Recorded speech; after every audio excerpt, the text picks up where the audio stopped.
Olá, queridos, tudo bem? Sejam todos muito bem-vindos a mais uma aula, mais um conteúdo aqui no meu canal. Você que ainda não se inscreveu, se inscreva no canal, deixe o seu comentário, aperte o joinha, o sininho para que você seja notificado todas as vezes que nós postarmos um conteúdo aqui.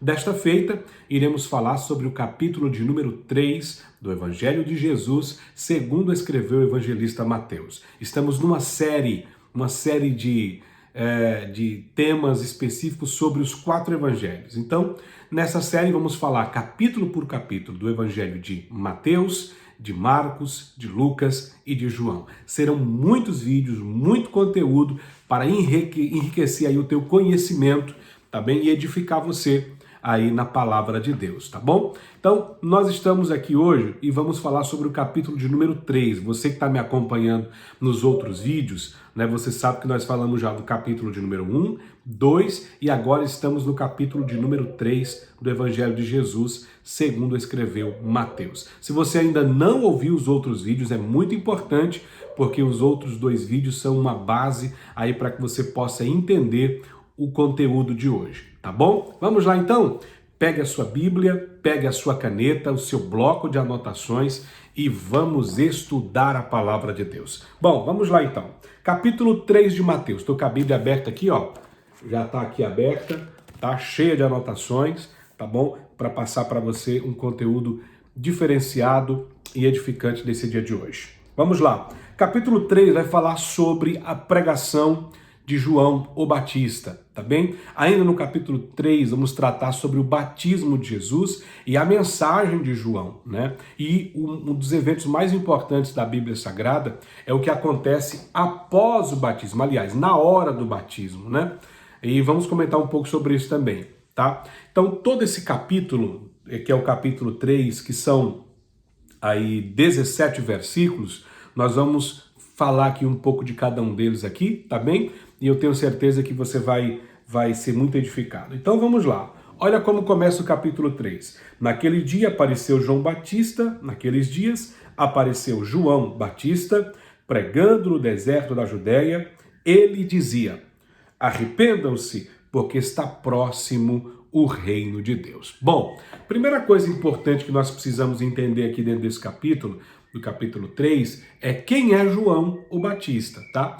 Todo mundo acha que Batista é o sobrenome do João, quando na verdade não era, tá? Batista é a forma de dizer aquele que batiza, tá bem? No grego. Então é aquele que batiza. João, aquele que batiza. Ou João, o batizador. Por isso que ele era chamado de o Batista, aquele que batiza. Tá bem? A palavra João, ou o nome João, quer dizer Deus é gracioso. João é filho de Zacarias e Isabel, que é parente de Maria também. Então João Batista é primo de Jesus, tá bem? São parentes. No capítulo, acho que 1 e 2 do Evangelho de Lucas, vai tratar bem essa questão do parentesco de Jesus com João Batista. Mas aí a gente vai falar sobre isso quando nós estivermos no Evangelho de Lucas, tá bem? Mas é importante você saber que Deus deu a Zacarias e a Isabel um filho e diz que o nome dele seria João, tá bem? Esse menino seria profeta, porque se cumpriria o que está escrito no livro do profeta Isaías, lá no capítulo 40 e o verso de número 3, que diz assim: voz do que clama no deserto, preparem o caminho do Senhor, endireitai as vossas veredas. João é aquele que viria para preparar o caminho, que antecederia o Messias. É aquele que vem com uma mensagem forte, é aquele que vem com uma mensagem clara e direcionada. João Batista, ele tinha 2 mensagens. A primeira mensagem era para o povo e a segunda mensagem era para a liderança religiosa daquela época, o sumo sacerdote e os sacerdotes, a casa religiosa daquela época. É tão de tal que João Batista não atuava dentro do templo, porque ele era filho de sacerdote. E automaticamente, né, segundo a lei, todo filho de sacerdote também seria sacerdote. Esse deveria ser o fim de João Batista, o seu destino. Mas a Bíblia diz que Deus intervém e diz: ele não será sacerdote, ele será profeta. Eu vou dar a ele uma palavra profética. Deus quebra ali um protocolo. Deus interfere ali naquela sucessão, né, do pai dele para com ele sobre o ministério sacerdotal. Então Deus interfere e coloca sobre ele uma palavra sacerdotal, né? Aliás, uma palavra profética. Tá bem? Então João Batista era profeta e Jesus vai falar sobre isso. Jesus vai dar testemunho sobre o ministério profético de João Batista. Isso nós vamos ver um pouquinho mais à frente, mas só para você se situar. João Batista é aquele menino que cresce dentro dos corredores do templo, vendo toda aquela situação, ele cresce, aprende, porém quando torna-se tão em a sua maioridade, ele vai para o deserto. Ele vai para o deserto da Judéia, né? Iniciar o seu ministério profético. Eu imagino que João Batista, ao ver toda a sujeira, ao ver todos os problemas daquele sistema religioso da sua época, tende a ficar em uma situação muito comprometedora, né? Uma vez que Deus já colocou sobre ele um espírito profético. Havia sempre um problema entre o ministério profético e o ministério sacerdotal, porque o sacerdote levantava o altar, oferecia o sacrifício, aí vinha o profeta e dizia: esse altar está errado, o altar está quebrado, vocês precisam se converter, não é assim que Deus quer, né? O profeta era meio que uma espécie de baliza, ou balizador, aferidor da vontade de Deus para com relação ao povo e o sistema religioso daquela época. Então João Batista já tinha um problema aí, né, com a classe sacerdotal do seu tempo. Ele não vê espaço para ser profeta no templo. Ele não encontra espaço para ministrar profeticamente no templo. Então o que ele vai fazer? Ele vai para o deserto.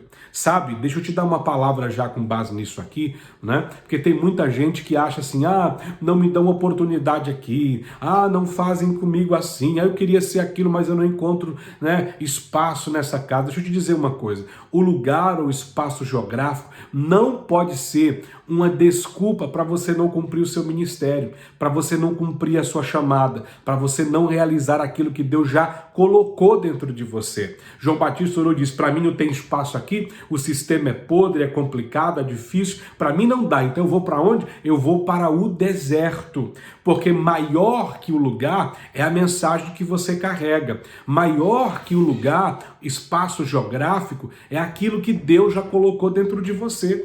João olhou e disse: se Deus me chamou como profeta, aonde eu estiver a minha voz vai ser ouvida. Então ele vai para o deserto, um lugar inesperado, um lugar aonde as pessoas não costumavam ir, um lugar aonde não tinha público, um lugar aonde não tinha passagem de muita gente. Mas ele vai para o deserto porque ele tem uma mensagem, ele tem uma chamada, ele tem um propósito de vida. O problema é que tem gente que acha que tem mensagem, que tem propósito e que tem chamado e na verdade não tem nada. Então ele precisa de palanque, ele precisa de público, ele precisa de igreja cheia, ele precisa de um lugar movimentado para ser ouvido. Mas quem tem uma mensagem, quem tem uma chamada e quem tem propósito, independente de onde esteja, o povo vai atrás, porque as pessoas só querem estar perto de quem tem algo para oferecer espiritualmente, profeticamente, ok? Então entenda isso: se você tem uma mensagem, se você tem um propósito e você tem uma chamada,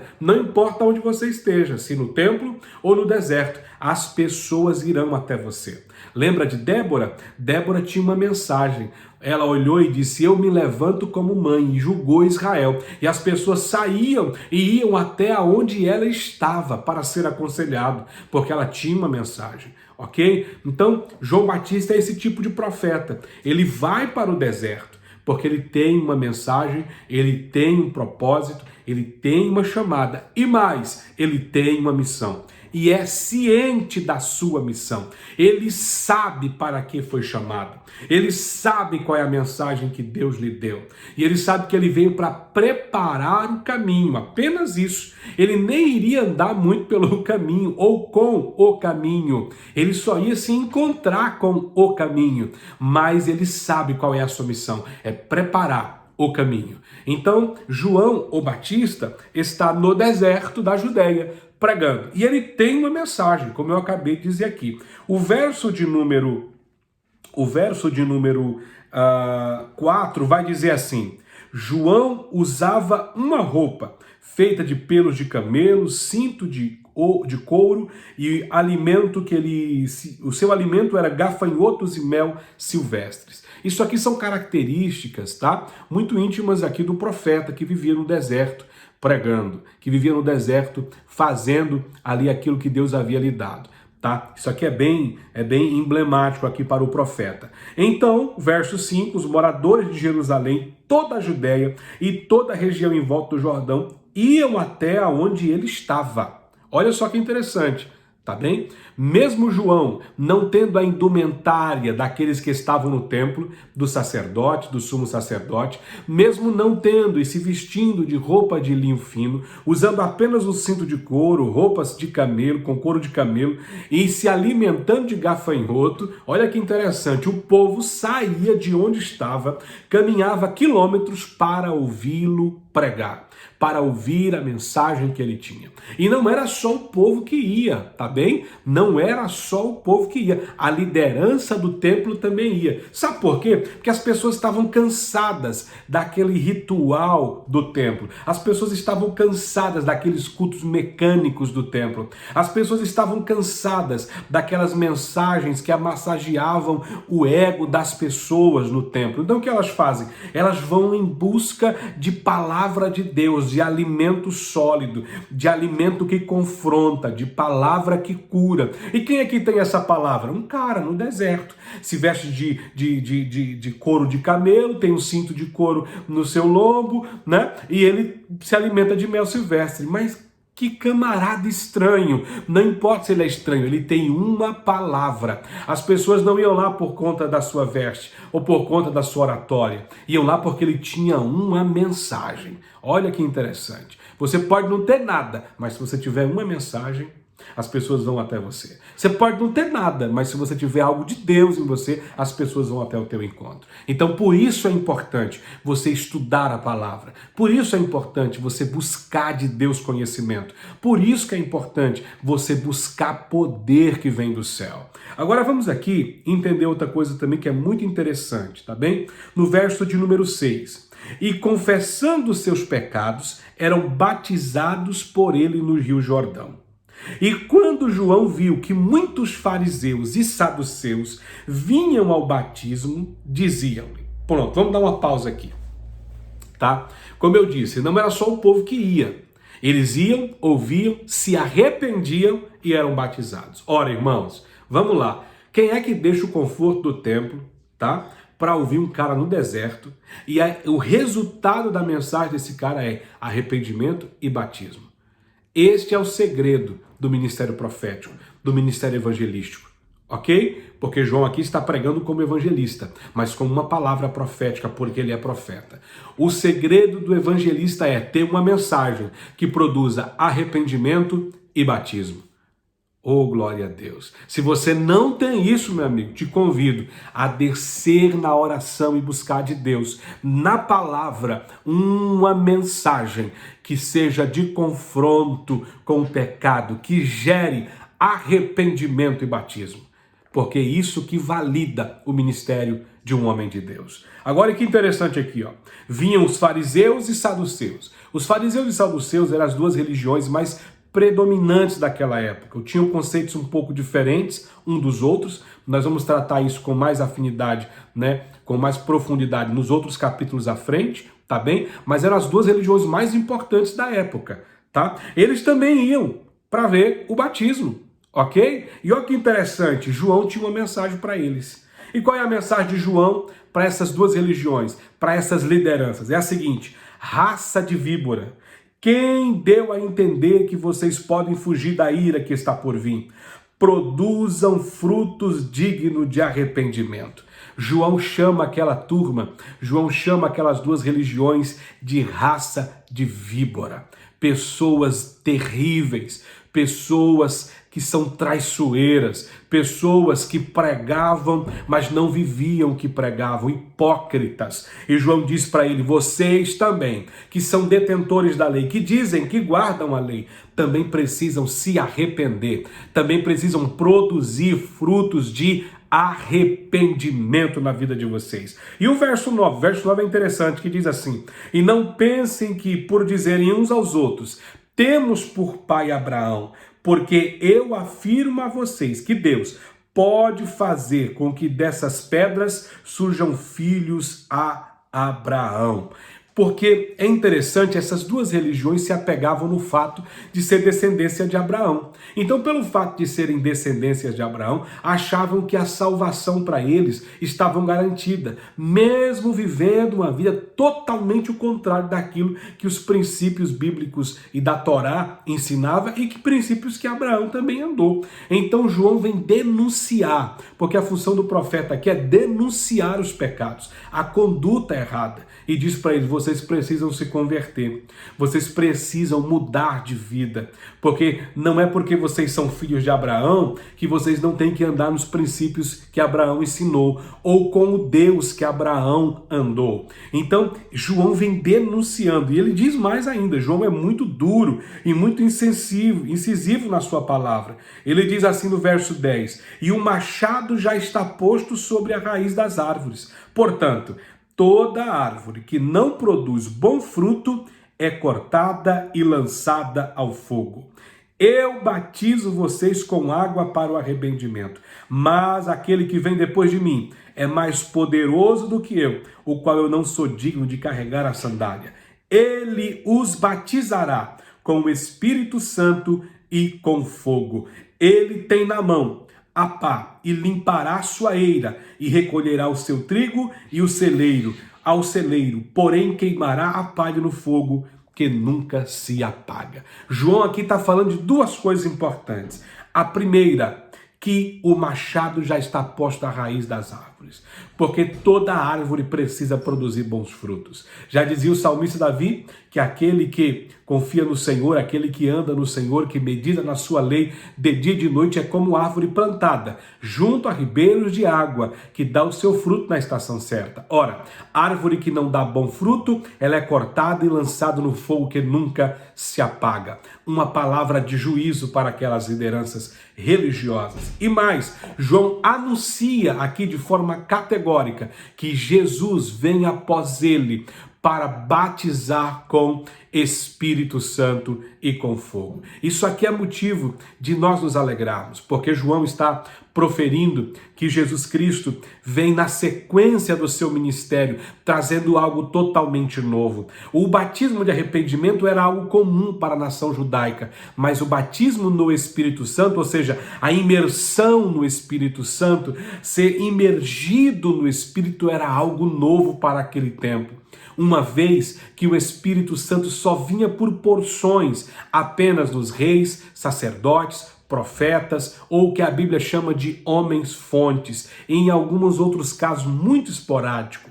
Mas é importante entendermos que a promessa aqui que João está fazendo, que ele vai nos imergir no Espírito, o profeta Joel já também havia falado sobre isso no seu livro profético, no capítulo de número 3. E é muito importante nós compreendermos isso, porque isso aqui é totalmente profético. E não só no Espírito, mas também no fogo. E nós entendemos o fogo aqui como separação, como juízo, porque no sequente versículo ele vai dizer que ele vai queimar a palha no fogo. Fogo fala de juízo, mas ele vai pegar o trigo e vai colocar no celeiro, ou seja, o trigo ele vai guardar, mas a palha será queimada. A pergunta é, o que nós estamos fazendo para Deus? Nós, como servos de Deus, o que estamos sendo? Trigo ou palha?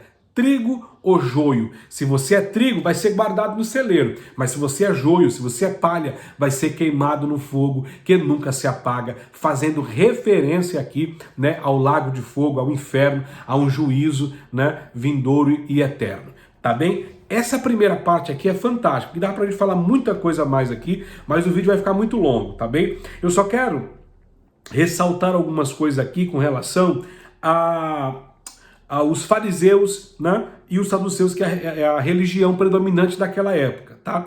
Ou seja, João está denunciando eles como traidores enganadores, tá? Porque eles pregavam, faziam o povo fazer os ritos, cumprir os ritos, mas eles mesmos não faziam.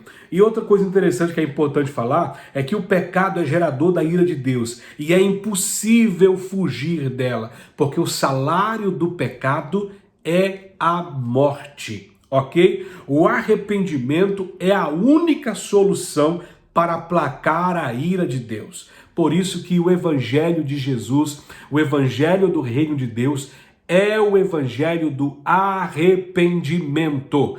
Evangelho sem arrependimento, sem cruz, sem batismo, sem renúncia, não é evangelho. É qualquer outra coisa, menos o evangelho de Cristo, ok? Vamos para a segunda parte desse capítulo, que é o batismo de Jesus nas águas. Porque enquanto João está pregando para essas pessoas que estão vindo vê-lo, e ele diz que vinha um depois dele, né? Que ele não é digno de desatar a sandália dos pés, porque é maior do que ele, aquela coisa toda, como nós já lemos aqui, né? No capítulo 3 ainda, e o versículo de número 13, diz assim: por esse tempo, Jesus foi para a Galiléia, para o rio Jordão, a fim de que João o batizasse.